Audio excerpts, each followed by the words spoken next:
भयादरान् दुपर्त मश्यन्ते तव महारथा येषां च बहुमत भूत्वा यास्यसि लाघवम्.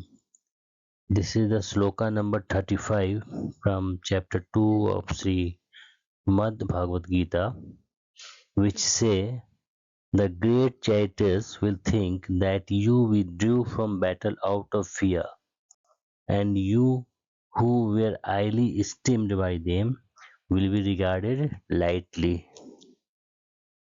Meaning of this sloka is, the warriors will think that you have withdrawn from the battlefield out of fear, and you will lose your reputation among those who once held you in high esteem.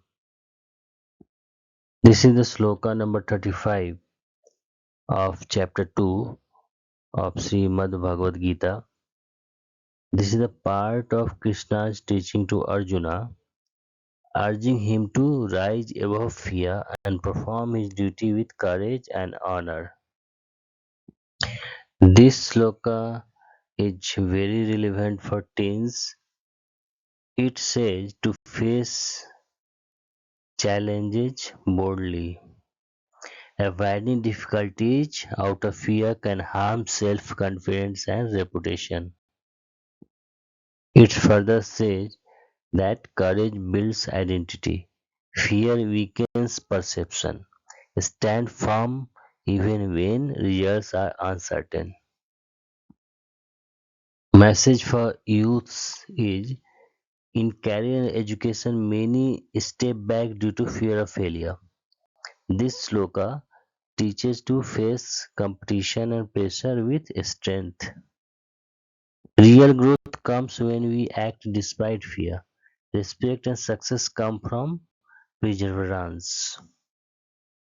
How this sloka is relevant for corporate professional?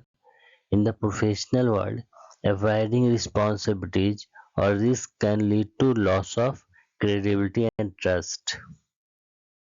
Leaders face challenges heads on. Your courage in tough times defines your legacy. The essence: fear-based withdrawal leads to loss of respect. True success lies in fearless action and unwavering duty. Here we can quote message from some other personalities like Dale Carnegie: fear does not exist anywhere except in mind.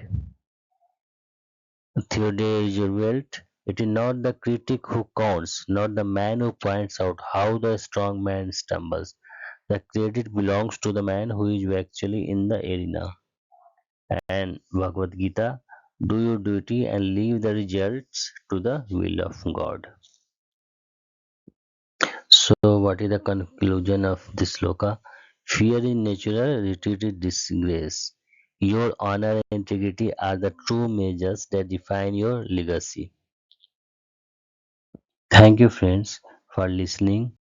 We will come again with more insight from the sloka of Srimad Bhagavad Gita and how is it relevant for teens, youth, and corporate professional in today's world.